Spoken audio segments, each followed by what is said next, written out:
everybody. Welcome back to Client Side Chats. We're continuing our series with Grace Marin, who is the founder and president of PX Coaching.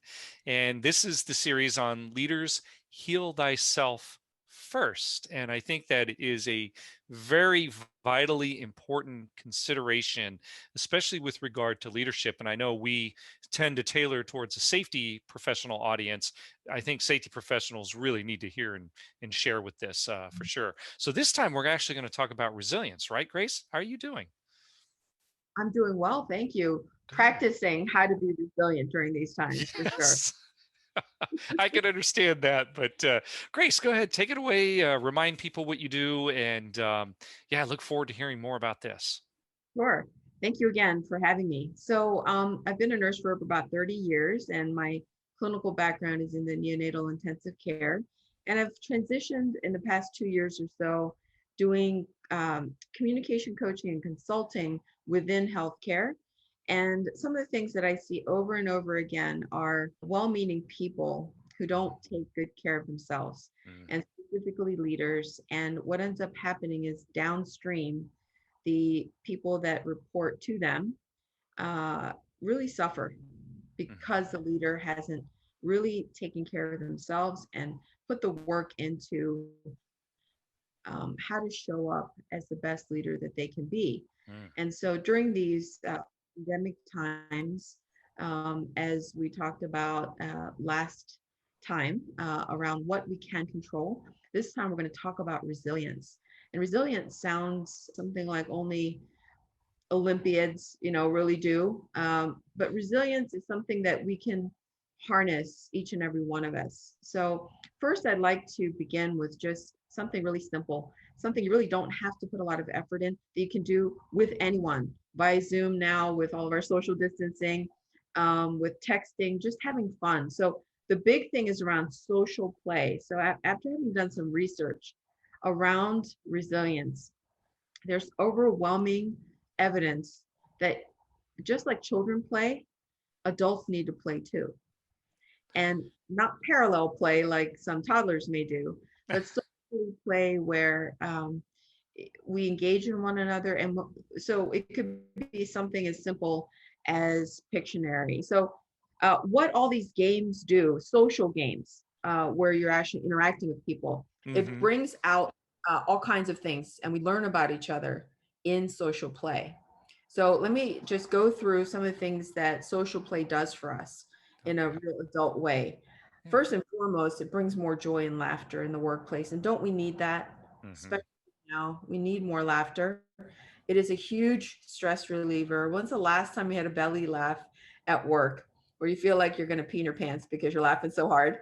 It does improve brain function and boost creativity.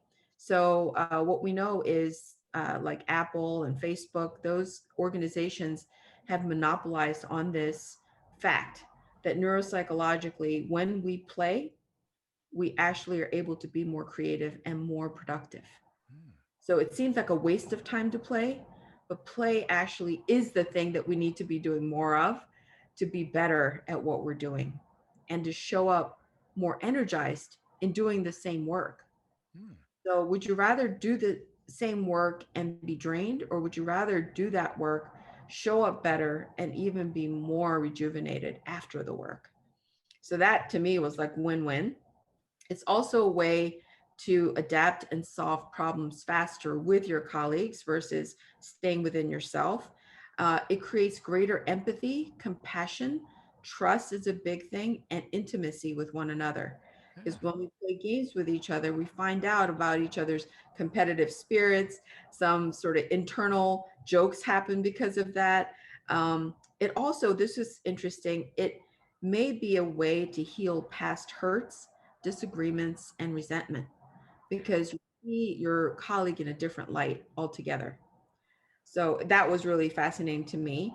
When we do this social play and it's a consistent part of our organizational culture, it also decreases staff turnover, which has a direct impact on financial health. The more staff turnover, the more money. And also, who wants to spend all that time training someone for them to leave and go to your competitor, right? Um, Burnout prevention is play more. So we have a lot of people on the verge of or currently in active PTSD after what's been going on, especially in the healthcare industry. And we just need to figure out how to build in play into our daily life. It also gives us more energy, and it actually helps us to resist disease. So if I haven't given you enough reasons to play, I don't know how much more I can give you, because all those things after researching, I'm like, sign me up. Sign me up for whatever crazy play we can do together. So the other piece is building strength for challenges ahead.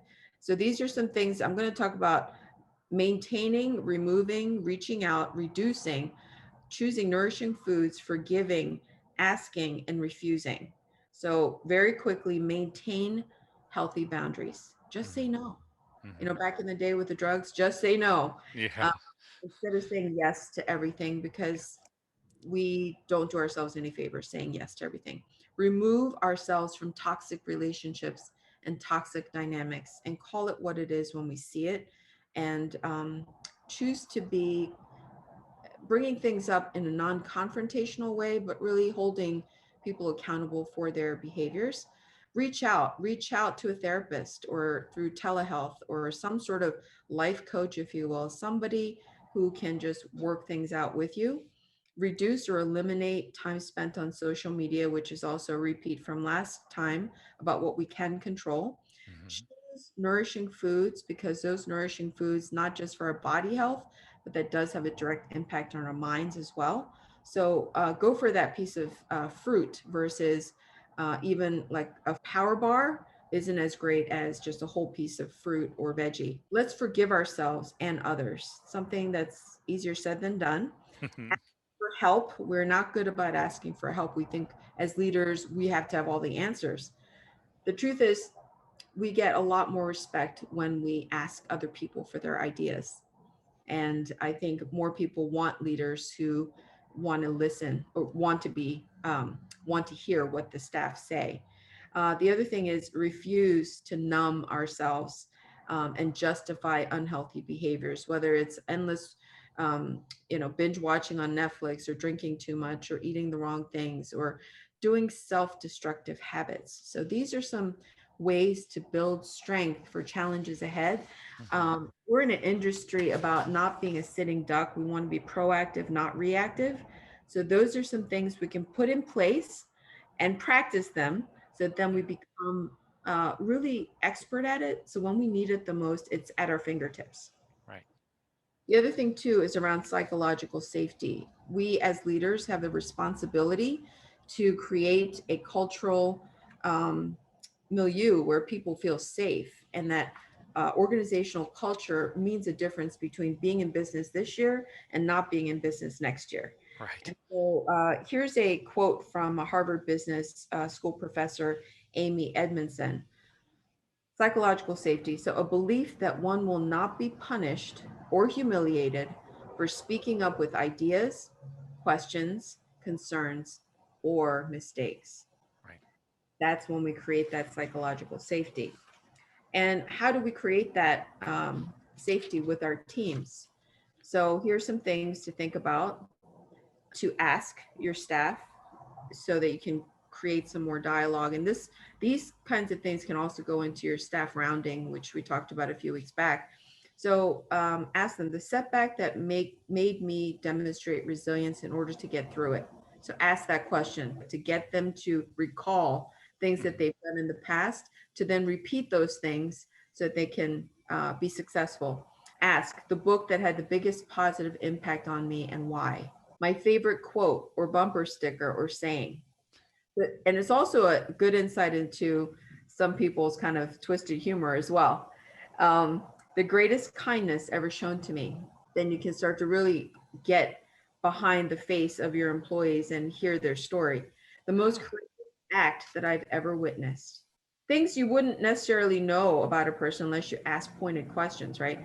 The biggest risk I could take in my life right now. These are all Mhm. open-ended questions. The hardest challenge I'm currently facing at work. That should be a big eye opener. One thing that people usually misunderstand about me. So those are just some ideas to create that relationship. I love this quote by a wonderful speaker, Shola Richards, and this is from his mom. So this is Shola's mom Ah, talking, and she said all his life there are two. She said, Shola, there are two types of people in this world: the one who makes you feel good as soon as they walk into the room, and the ones who make you feel good as soon as they walk out of it. I like that. Right? And isn't she so right? And my question to us as leaders, which one are we? When the people who report to us, are they so glad when we leave, or are they so glad to see us? And that's a really hard mirror to put in front of us, but that's really what leaders need to do, to be ruthlessly honest with ourselves. So be the kind of leader that you'd want to follow. So, not being the boss, but being a leader does not equate a title. Just because you have a CEO, president, founder behind your name does not make a leader, right? It's really about who wants to follow you. The last thing that I want to share with you, that when I shared in another group, love this. This is about the bad behaviors that we see in ourselves and with our direct reports, because we do have, I'm sure, behavioral issues with certain people, is practicing compassion first. So let's stay curious and out of judgment when we see bad behaviors in ourselves, in our colleagues, or direct reports. Remember that the bad behavior that we see is simply an unskilled expression of an unmet need. Well said. Isn't that Wow. powerful? Very much. That's all I have for you this time. That's great, Grace. This is just so you know, this area of resilience is really up and coming and becoming very forward in the safety professional world, especially in dealing with safety management systems and how to get the best safety performance from people and get them engaged in it. So, this is really, really very good. Thank you, Grace. Look forward to it. Look forward to seeing you next time. All righty. Thank you. Okay, take care.